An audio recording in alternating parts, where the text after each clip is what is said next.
நெஸ்டாஷியாவில் Diwali sale போயிட்டுருக்கு. Up to 70% of தராங்க. So என்னோட மினிமல் க்ராக்கரி யூனிட்காக சில ஐட்டம்ஸ் வாங்கியிருக்கேன். அதான் அவங்க கூட ஷேர் பண்ண போகிறேன். ஃபர்ஸ்ட்டு பார்த்தீங்கன்னா இந்த செட் ஆஃப் 6 வரக்கூடிய ஸ்டாக்கபிள் ஜூஸ் கிளாஸஸ்.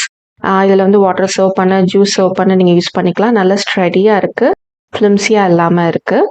அடுத்து பார்த்தீங்கன்னா 1200 ml வரக்கூடிய இந்த வாட்டர் பாட்டில். இது வந்து ஸ்டெயின்லெஸ் ஸ்டீல் வித் ஸ்ட்ராவோட வரும். எனக்கு ரொம்ப பிடிச்ச ஃபீச்சரே அந்த ஸ்ட்ரா தான். ஸோ இது வந்துட்டு ட்ராவல் ஃப்ரெண்ட்லி அண்ட் லீக் ப்ரூஃபும் கூட, ஆஃபீஸ்க்கும் யூஸ் பண்ணலாம். அடுத்து பார்த்தீங்கன்னா இந்த குக்கிங் பாட். இது வந்து 1 pot டிஷ்ஷஸ் அதெல்லாம் டேரெக்டாக அவனில் வச்சு நம்ம பேக் பண்ணுறதுக்கு யூஸ் பண்ணலாம். இதில் பார்த்தீங்கன்னா நான் மேக் அண்ட் சீஸ் தான் பண்ணேன். கேசரோல் அந்த மாதிரியான டிஷ் பண்ணுறதுக்கும் நீங்கள் இதை யூஸ் பண்ணலாம்.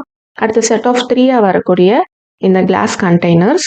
இது வந்து மீல் ப்ரெப் பண்ணுறதுக்கு, மேரினேஷன் பண்ணுறதுக்கு, நீங்கள் லஞ்ச் எடுத்துகிட்டு போகிறதுக்கும் யூஸ் பண்ணலாம். ஏன்னா லிட் நல்லா டைட்டாக இருக்குது. அடுத்து பார்த்தீங்கன்னா ஸ்நாக்ஸ் சர்வ் பண்ணுறதுக்காக வாங்கினேன் இந்த ஹேண்டிலோட வரக்கூடிய பவுல். இது 700 ml.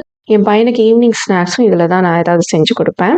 அடுத்து பார்த்தீங்கன்னா செட் ஆஃப் 2 வரக்கூடிய இந்த பிங்க் பவுல். இது வந்து 1000 ml ஒரு பவுல். இதுவும் ரொம்ப ஸ்ட்ரெடியாகவே இருக்குது, சிப் ஆகாமல் இருக்குது. ப்ராடக்ட்ஸ் லிங்க் டிஸ்கிரிப்ஷன் பாக்ஸில் இருக்குது. விருப்பப்பட்டால் செக் பண்ணி பாருங்கள்.